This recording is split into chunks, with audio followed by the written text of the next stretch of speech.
मित्रों, रूस भारत के सबसे पुराने मित्रों में से एक है। चाहे 1971 के युद्ध में भारत की सहायता हो, 1984 में भारत के प्रथम अंतरिक्ष यात्री राकेश शर्मा को अंतरिक्ष ले जाना हो, या 1975 में हमारी प्रथम सैटेलाइट आर्यभट्ट को लॉन्च करना, या फिर कई बार भारत के हित में यूनाइटेड नेशंस की सिक्योरिटी काउंसिल में वीटो करना हो, ऐसे ही कई कार्य हैं जो रूस या यूएसएसआर ने भारत से मित्रता निभाते हुए किए हैं। लेकिन पिछले कुछ समय से, विशेष रूप से रूस के क्रीमिया पर अधिकार करने के कारण, जब से पश्चिमी देशों द्वारा रूस पर प्रतिबंध लगाए गए, उसके बाद रूस चीन पर निर्भर होता चला गया और धीरे धीरे भारत से भी दूर होता गया।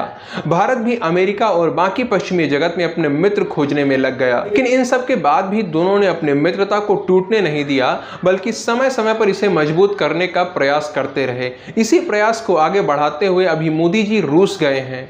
वो 22वीं इंडिया रशिया एनुअल समिट के तहत रूस गए हैं। इस तरह से प्रतिवर्ष एक दूसरे के देश में जाकर बात करने की जो परंपरा है, इसका आरंभ वर्ष 2000 में हुआ था, जब पुतिन भारत आए थे। इसके बाद से लगातार यह क्रम चलता रहा।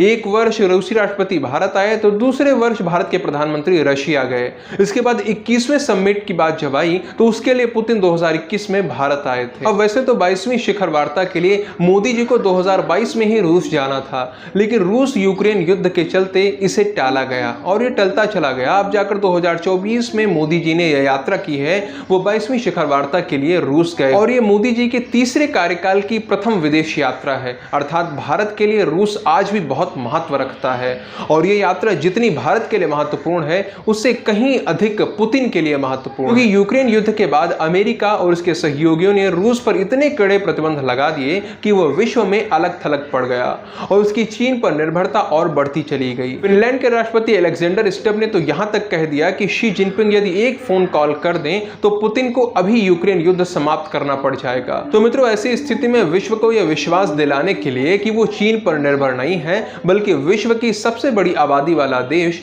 विश्व के सबसे बड़े लोकतंत्र वाला देश भी उसका मित्र है। साथ ही रूस पश्चिमी जगत को यह भी बताना चाहता है, एक संदेश दे रहा है कि उनके लाखों प्रयास करने के पश्चात भी रूस विश्व में अलग थलग नहीं पड़ा है, बल्कि भारत जैसे विशाल देश उसके मित्र हैं। उनके राष्ट्राध्यक्ष मॉस्को आ रहे हैं पुतिन से मिलने के लिए। यही कारण है कि मोदी जी का स्वागत बहुत ही भव्य तरीके से किया गया। रूस के first deputy prime minister Denis Manturov airport पर मोदी जी का स्वागत करने के लिए आए, जबकि शी जिनपिंग के 2023 वाली यात्रा के समय भी ये नहीं आए थे, बल्कि इनसे एक नंबर छोटे दमित्री नाम के डिप्टी प्राइम मिनिस्टर जिनपिंग के स्वागत में आए थे। अर्थात डेनिस मांटुरोव प्रथम बार किसी राष्ट्राध्यक्ष का स्वागत करने के लिए भेजे गए हैं और यह बहुत बड़ी बात है। रेड कारपेट बिछाकर मोदी जी का स्वागत किया गया है और यह भारत की ओर से भी चीन को एक कड़ा संदेश है कि हमें फिलीपींस या वियतनाम जैसा छोटा देश समझने की भूल न करना।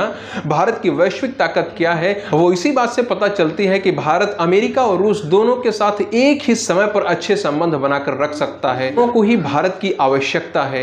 एक ओर जहां भारत चीन को संदेश दे रहा है, तो दूसरी ओर अमेरिका और उसके सहयोगियों के लिए भी एक कड़ा संदेश छिपा हुआ है। वो ये है कि भारत के लिए उसका हित सर्वोपरि है, उसके नागरिकों का हित सर्वप्रथम है और हमारी विदेश नीति उसी के अनुसार चलेगी।